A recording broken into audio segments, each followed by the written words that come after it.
ನಾನು ನಮ್ಮ ಚಾಮರಾಜನಗರ ಒಂದೂರು ಮಾದೇಶಮ್ಮನ ಮಾತಾಡ್ತಾರ ಮಾತಾಡಿ ಸರ್. ಮಾದೇವಸ್ವಾಮಿ ಅಂತ ಎಚ್ ಬಿ ಮಾದೇವಸ್ವಾಮಿ. SP ಮಾದೇಶಸ್ವಾಮಿ. ನನಗೆ 66 ವರ್ಷ.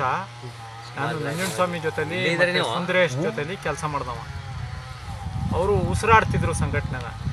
ಮತ್ತು ವಿಷಮುಕ್ತ ಆಹಾರ ಅಂತೀವಲ್ಲ, ವಿಷಮುಕ್ತ ಆಲೋಚನೆ ಮಾಡ್ತಿದ್ರು ಅವರು.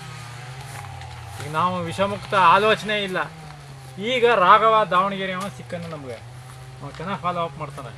ಈಗ ಇದನ್ನೂ ಕಾರ್ಯಕ್ರಮಕ್ಕೆ ಭಾಳ ಚೆನ್ನಾಗಿ ಫಾಲೋ ಅಪ್ ಮಾಡ್ತಾರೆ. ಮತ್ತು ಇದಕ್ಕೊಂದು 3-4 ತಂಡಗಳು ಮಾಡ್ಯಾರ. ಅದ್ರ ಪ್ರಕಾರ ಕೆಲಸ ಮಾಡೋಕ್ಕೆ ಶುರು ಮಾಡಿದ್ದೀವಿ. ನಾನು ಎಲ್ಲಿಗೂ ಹೋಯ್ತಿರ್ಲಿಲ್ಲ. ನನ್ನ ಸಂಸತ್ತೋದ್ಮೇಲೆ ಅದಕ್ಕೆ ಮುಂಚೆ ಬಿಟ್ಬಿಟ್ಟಿದ್ದೀವಿ ರೈತ ಸಂಘ. ನೋಡಿದೆ ಹೆಸರುಟವೆಲ್ಲ ಹಾಕೊಂಡು ಯಾತಕ್ಕೆ ಅದು ಆಡೋದು, ನೋ ಕಾಮೆಂಟ್ಸ್ ಅಂತ ಹೋಗ್ಬಿಟ್ಟಿರ್ತೀವಿ. ಹಾಗೆ ನಾವು ರೈತ ಸಂಘದಲ್ಲಿ ಮೂಲ ಇದ್ದವರು, ಶುರು ಮಾಡಿದವರು. ಆಗ ದಾರಿ ತಪ್ಪೋಗೋದೇ ಇಲ್ಲವ, ಬೇಕಾದಷ್ಟು ಮಾತಾಡೋಕ್ಕೆ ಶುರು ಮಾಡಿದ್ರೆ ಅದು ಬೇಡ ಸದ್ಯಕ್ಕೆ ಹಾಂ ಇದು ಮಾತಾಡುವ. ಇದನ್ನು ಇದು ಕಾರ್ಯಕ್ರಮ ಇದು ಏರ್ ಮಾಡಿ ನಾವು ನಮ್ಮ ಆಹಾರ ಬೆಳಿತೀವಲ್ಲ, ನಮ್ಮ ಆಹಾರನ ನಾವು ಮೂಲ ಎಲ್ಲಿ ತಿಳ್ಕೊಳ್ಳೋದು. ಕೆಮಿಕಲ್ ರೆಸಿಡ್ಯೂ ಟೆಸ್ಟ್ ಮಾಡಿಸ್ತಾರೆ, ಬೇಕಾದಷ್ಟು ಸಿಕ್ಕತ್ತವ.